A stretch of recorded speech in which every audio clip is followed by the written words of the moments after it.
everybody, and welcome into That Movie Show on North Shore 104.9, presented by Showcase Cinemas. Mike Wendt and Eddie McCabe. And while I say good morning, it's actually good evening, because while you're listening to this live on the radio on North Shore 104.9, it's actually Wednesday night. Yes. And we are live from the Showcase Cinemas, the brand new Showcase Cinemas Deluxe at Legacy Place in Dedham for the Star Wars Marathon. Yes, it is a beautiful night for movies. Mm-hmm. It is a beautiful night for Star Wars. It is. Two of them, actually. Yeah, two of them. 24 hours roughly of Star Wars. Eddie and I just introduced the marathon that Showcase is doing. All 9 of the Skywalker saga, the main movies from Phantom Menace through the first screening of The Rise of Skywalker. Yeah, I'm really excited. I'm really excited for this entire thing. I love Star Wars. As like hokey and campy as this franchise is and can get, it is iconic. It's iconic. It's endearing. It is my childhood. It is. And I am here for all of it. It's fun because it's not like... You say it's your childhood, but it was also mine, and we're like 10 years apart. Yes, I mean, it's everybody's childhood. It is, because of the generational thing. Like, I remember just dipping into my childhood for a minute. I remember my family during the summer would spend our beach days at Long Beach and Gloucester. Okay. And for some reason, it always stuck with me that on beach days, I would come home and I would turn on the TV, and the original Star Wars, which I always just called Star Wars, but kids these days know it as A New Hope, Episode 4, right, was always on TV. And maybe it was just my mom putting in the VHS and saying, sit down in front of the TV and shut up. But I remember that from my childhood. I remember watching that movie over and over. As a film collector, Star Wars is easily the one I've bought the most. Right. I've owned it on probably 5 different versions of VHS. Yep. Laserdisc for one. That's the only one I don't own. That's the best. If you can track down a Laserdisc version of the original trilogy, it's the best quality of the original trilogy. I lived in Los Angeles for a while. Hello. Right on Hollywood Hollywood. Boulevard. But Amoeba Records is a very famous record / movie shop. Imagine like Newberry Comics, but on steroids. Sure. Right, for just a local reference. So Tower Records. So Tower Records. And so in their movies... Those don't exist anymore either. Yeah. The best part about Amoeba is that they have a movie section. Yeah. And everything's by genre or whatever. Sure. But then they also have it by director. Ooh, nice. So you can like go and search by director. But they have a Laserdisc section. And I'm standing there staring at Star Wars on Laserdisc. I'm just fixing my towel. Your my blanket. commemorative Rise of Skywalker towel. It's nice. It's plush. Yeah. And I'm just staring at it. And I'm thinking like, I'm living in a hostel with like a bunch of other people. Okay. I have no privacy. Because TV pays awesome. Yeah. I was also an intern at the time, so Okay. I was So even paid nothing. I was working for free. Oh, wow. Yeah. So your parents paid a little. Yeah. And so I was just staring at it and I was like, I shouldn't blow $200 on this like collector's Well, set. that was the thing. As someone who I was, again, 10 years older than you, when I was collecting Laserdiscs, it was in the late 90s. It was just before DVDs. I got into it very late. They were expensive. Yes. Like an average, just a regular old movie, not a collector's edition thing. Yep. Just buying a movie on Laserdisc was a minimum of $30. Yeah. Minimum. I mean, you could find used ones. There was 2 shops. And again, that's in the 90s. That was in the think 90s. about like $60. Sure. There was 2 shops in Waltham. There was Laser Exchange and Sight and Sound, both on Route 20 in Waltham, that I would go to. And they were good because you could trade in. They were doing used stuff. Okay, yeah. You could even order used stuff. They would find it for you Right. on the infancy of the internet and stuff like that. But stuff like Star Wars, if you could find the original trilogy box set, it's going to set you back a couple $100. Yeah. Because for those of you that don't know about lasers, let me school you for a brief moment. Each side, it was like a record. Yeah, you had to flip it. But you had to flip it, and each side only held 30 minutes of film. Yeah, so you had to keep flipping it. I had not only that, but like I had a Criterion version of Pulp Fiction that was 4 discs. Oh, yeah. 4 discs for one movie, and you had to flip them. That's 8 sides just to watch Pulp Fiction. Yeah. Yes, when DVDs came out, I was hesitant at first. Right. And I'm like, nah, it's a fad. Laser discs are where it's at. Then I played my first DVD and didn't have to flip anything, and it was like, a third of the side is a CD. Yeah. I'm like, yeah, this is gonna win.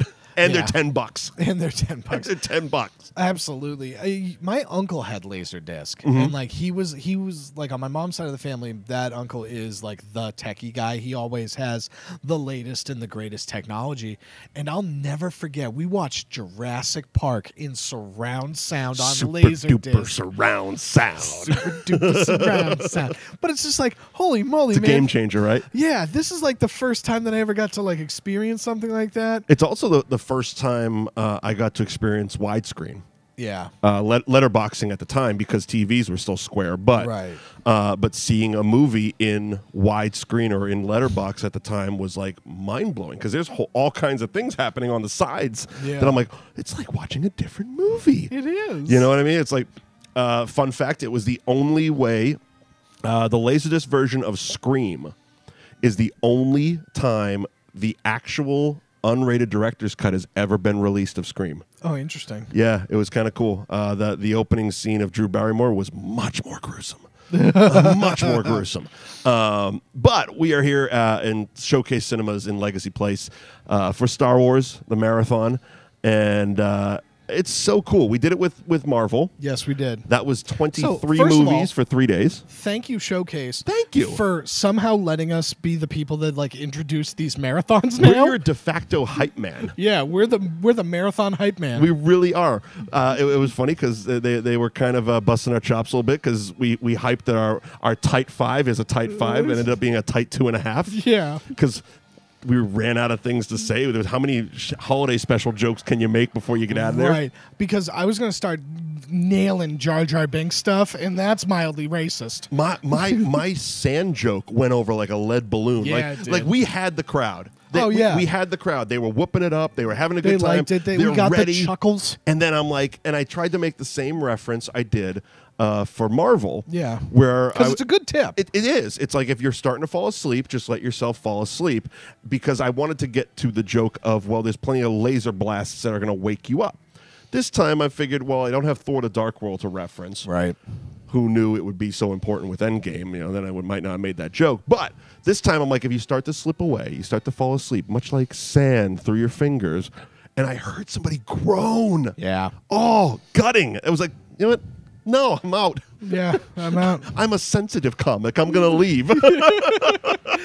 Yeah, they were in on it. They were. It's a good crowd. These marathon crowds are always fun to watch these movies with. I mentioned it when we were talking to the Showcase people here, how watching Endgame with that Marvel marathon crowd was like a sporting event. Yeah. It was awesome. They were cheering, but they're cheering at the right moments. Yeah. Everyone's full-blown into it. When Captain America got Thor's hammer, the place erupted. People were jumping out of their seats, and these are reclining seats. Yeah. It's crazy because... Beautiful reclining seats, by the way. You go and you see a movie like... I went and saw Jumanji... the sequel, so Jumanji The Next Level. Jumanji... the third one, so the one with The Rock. Jumanji 3, Electric Boogaloo. Yeah. I'll be your Lee. But the... I watched it, and while everybody was into the movie and excited to be there, and they laughed, and they laughed when it was appropriate, and were engaged in the movie, it's something different with this type of film where everybody in the theater is as excited as humanly possible, right? And people are gonna cheer, even though this might be the 10,000th time that they've seen the pod race in episode 1, or they're gonna weep when Qui-Gon Jinn dies. Sure. It's one of those things that and because it's such a super fan type of event, like stuff like the sand scene, I bet gets applause. Yeah, I bet with this crowd, you're going to get applause at that sand scene because they know how cheeseball it is. Right. They know how bad that scene is, if anybody's awake. Yeah, if anybody's awake. If anybody's awake. I mean, to be fair, it's only an hour and a half from now. That's the thing. The original trilogy starts at like 3:45 in the morning. Right. So those the good part about those of you thinking you're just gonna like jump in midway, it's like, ooh, yeah, I don't know. it's a late night. Yeah, a third of the way actually, if you think about it. But it's nice and something that we realized when we did the Marvel marathon at Showcase and Revere is they do it right. Yes. I've done the Star Wars marathon before Force Awakens, so it was 7 movies. I did it with a different theater company, and the Showcase goes above and beyond. Well, I mean, look at this. We got friggin' blankets here. Yeah, right. We got nice blankets. They have a what they're calling the Resistance Refresh Station, which has toothpaste, toothbrushes, wet naps. They're giving away framed posters as prizes. Well, and it's even the little things, right? They give you a survival guide when you show up, and because they give you a bag of nuts and got a bag of nuts. They got a bag of nuts. They give you like a opening day pin. That was so cool. And a blanket, but then they give you a piece of paper, and it's like, look, here's the deal. We're gonna have yoga a couple of times. We're gonna take a little bit of a break. You're gonna be able to stretch. You mentioned the refreshment stations.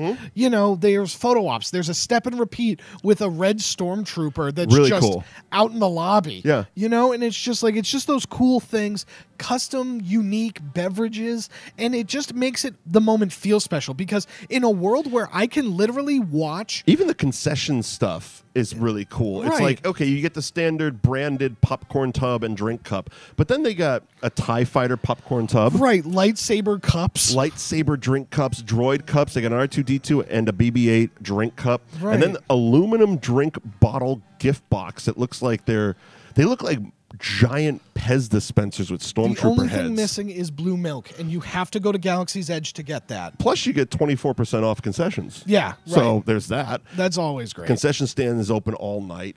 During the Marvel one, they had shower stations, which was really cool. It's just that attention to detail, because in a world where people are competing with their television sets, right, and you can literally watch almost all of these films at home. All but one. All but one.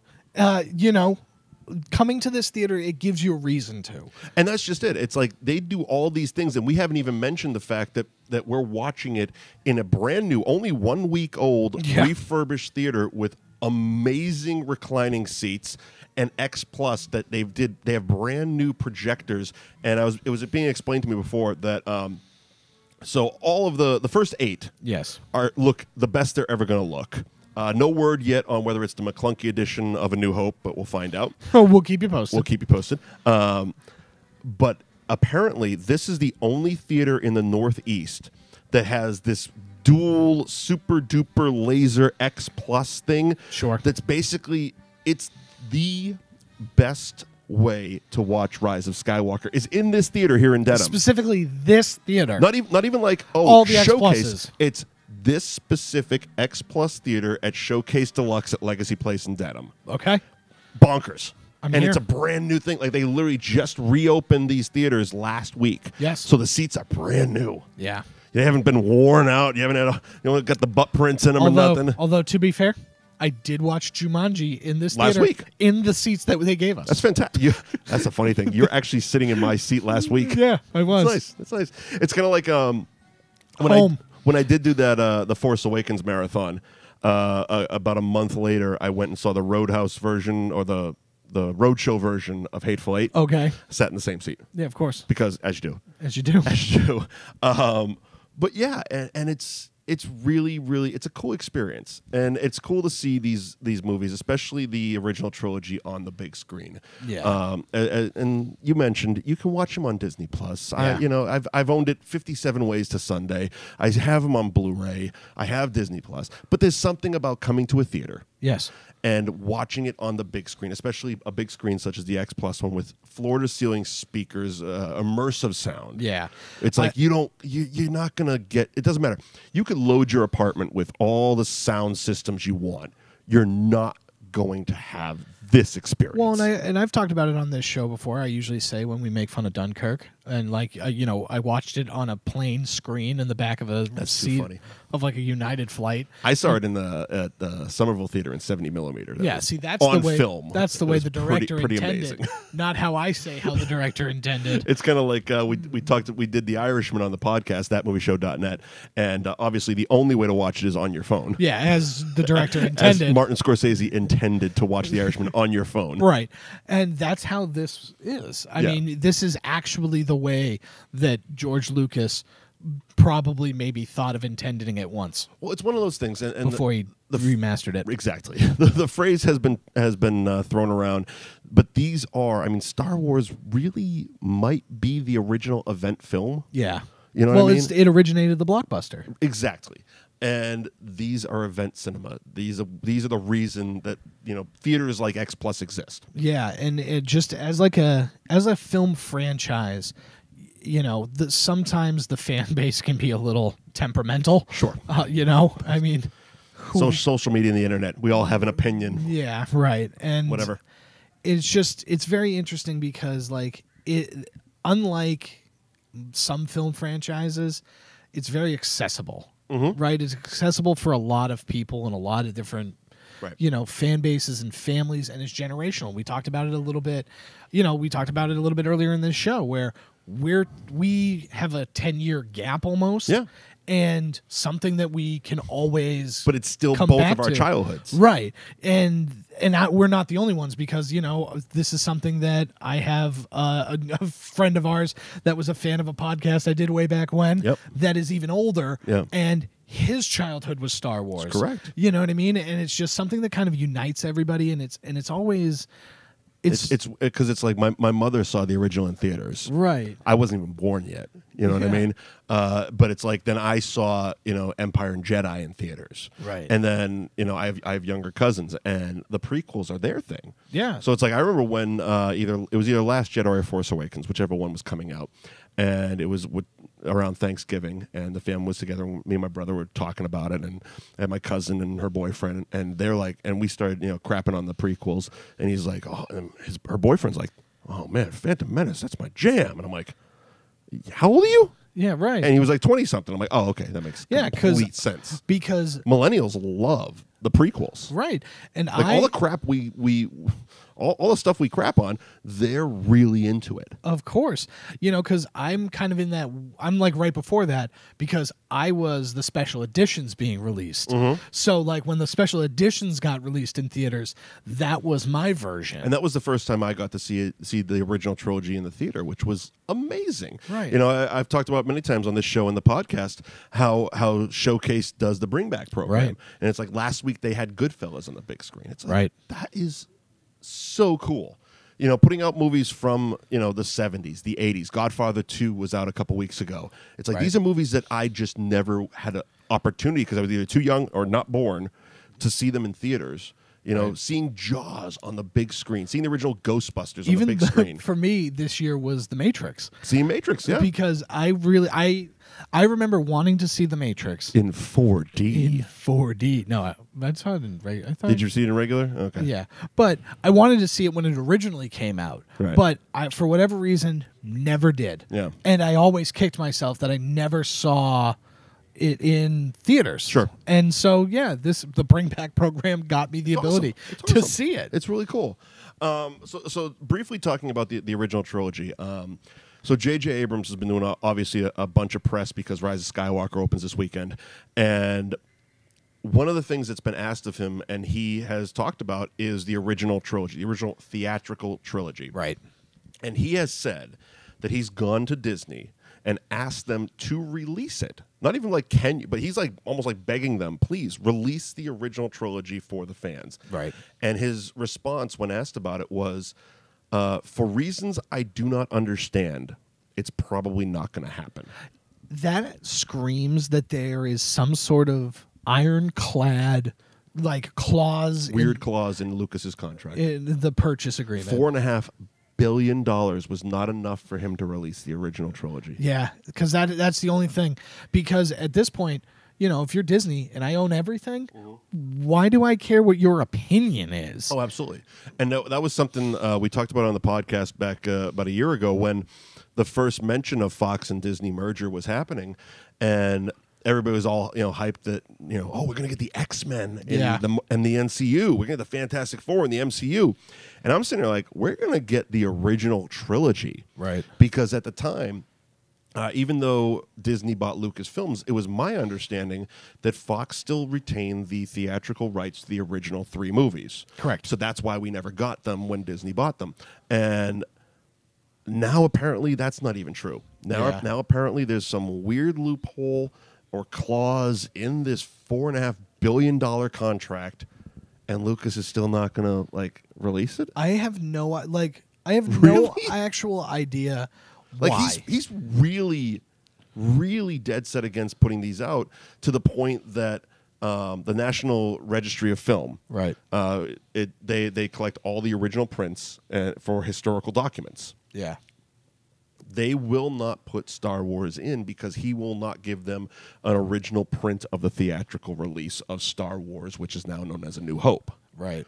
Even though just this week Purple Rain got inducted. I wonder if it's because... Inducted, I say, or logged, or whatever the hell you want to call it. I wonder if it's for some reason he accidentally destroyed them and he doesn't want to say it. It's not true because you have it on DVD. I do have it on DVD. They exist. Yeah. Somewhere. That's true. They do exist somewhere because they were released on DVD. I don't know why he's so dead set against it at this point. And it's like, dude, again, I'm going to say it again. $4.6 billion. Yeah. It's not enough. Not enough to just say, yeah, whatever, man. Yeah. Well, I mean, you even know with these, he's complaining and nitpicking with all of the decisions that they've been making about Star Wars. I don't know what his issue is with Baby Yoda, but I'm assuming he has one. I'm sure he's got a gripe. I'm sure he has a gripe with Baby Yoda. He's got beef. Yeah, which we all know Baby Yoda. I got sent a picture of Baby Yoda riding corgis. It's my favorite thing on the internet. I bet. It's my favorite thing on the internet. It's just pictures of Baby Yoda riding corgis. I love it. All day. I love corgis and I love Baby Yoda. All day. It's I mean, you can't argue with the fact that even though people will say what they will about Last Jedi, and people even have their problems with Force Awakens, and I'm sure people can have their problems with this movie now. Oh, of course they do. I think when look, I'm a Star Wars fan. I think the last half hour has explained that we're fans of this franchise. Yes, of course. Okay, and I love the fact when Disney bought Lucasfilms. And the first Comic-Con they came out, or D23, whichever one they did at. Right. And they had the giant screen projected, and it was the next 5 years. And it was like every single year we had a different Star Wars movie. They did the Marvel thing. They did the Marvel thing. And I'm like, I'm living in a world where I'm going to now have a Star Wars movie every year for the next 5 years. Sorry, I'm not complaining. Yeah. Some are going to be awesome. Some are going to be okay. Some might actually be bad. But we're getting one. Right. It was a dead franchise. Completely. Right? Because, I mean, we're living off DVD re-releases. Yeah, because George Lucas, I mean, all he'd ever done, is since finishing the prequel trilogy was just re-releasing and tweaking and changing. And McClunky. Yeah, you know what I mean? He added McClunky to a scene that I have no idea why he thinks is so important. It's bonkers that's his hill to die on. Yeah. And Disney jumped out right away because that was the first thing everybody noticed. Yeah. Because everybody jumped right to Star Wars on Disney Plus, and they noticed that scene. And of course, it stands out like a giant red thumb. Yeah. The Greedo saying McClunky in the Han shoots first scene. And Disney was like, look, these are the copies we were given. And that was added because right before Disney bought Lucasfilms, George Lucas was going to re-release the first 6 in theaters in 3D. Right. So again, he's tweaking more and he's tinkering and whatnot. Phantom Menace actually was released. I remember seeing it in 3D. And then like a year or two later, we were supposed to get Attack of the Clones. They were going to come out one each year, one after the other, one per year. And the year after Phantom Menace got released in 3D, Disney bought them. Right. And they're like, yeah, No. You can have your Blu-rays. No, thank you. We're going to make new stuff. Yeah. You know, we're not going to keep delving into the past. We're going to make new movies, which they have. But this was part of it. The McClunky was part of it. George was tinkering with A New Hope again, tinkering with this scene in A New Hope again. I don't get it. And added this weird close-up of Greedo going McClunky before getting blasted in the face. Yeah, weird. I don't get it. I don't get it. But that was what the so franchise stupid. was. That's what the franchise was. Is it was just those re-releases with those minor tweaks. Right. And it's like, you know, that's either an insult to your fan base because they're going to still watch it even with that minor tweak. We are. He's going to keep at the time he was going to keep getting our money. Right. I mean, like I said, I saw Phantom Menace in 3D in the theater and it was sold out. Right. I mean, even this. And there was going to be 5 more after that. People are sitting through episodes 1, 2, and 3, which are, I think, without question, the lesser of the full 7 movies or 8 movies that are out at the moment. You know, and so it's like they're sitting here because they love Star Wars. Right. You know, and it's just like you're just going to keep tweaking it, and now you have a problem with, you know, Disney coming in and resurrecting your dead franchise and creating new stuff. Now, you can say what you want, whether or not it was cool that Disney like put in the legacy or legends with all the other extra media and stuff. But the Star Wars legacy of, you know, between books and video games and TV shows was absurd. Bonkers.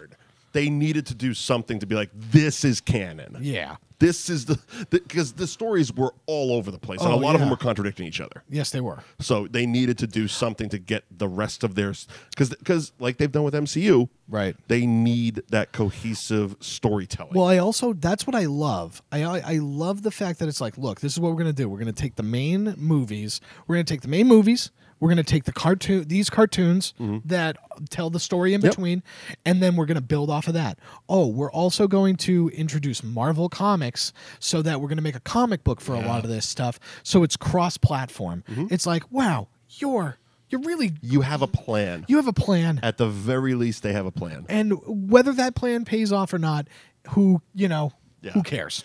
So that's going to do it for that movie show. Before we run, I mean, my recommendation, because we are sitting here in Showcase Cinemas Deluxe at Legacy Place in Dedham, I think sign up for Showcase Subscribe. It's showcasesubscribe.com, and go see Rise of Skywalker this weekend. I would echo that statement. But if you're not into Star Wars for some reason, go see Jumanji: The Next Level. Jumanji. Watching The Rock. 3.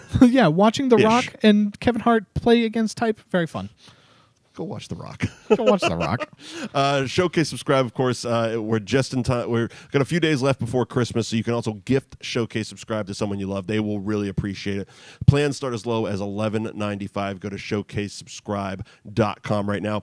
Or go to showcasecinemas.com, pick up a gift card. If you get a $25 gift card online, they will give you a $5 e-card that you can enjoy. Good for concessions, good for tickets, good for everything.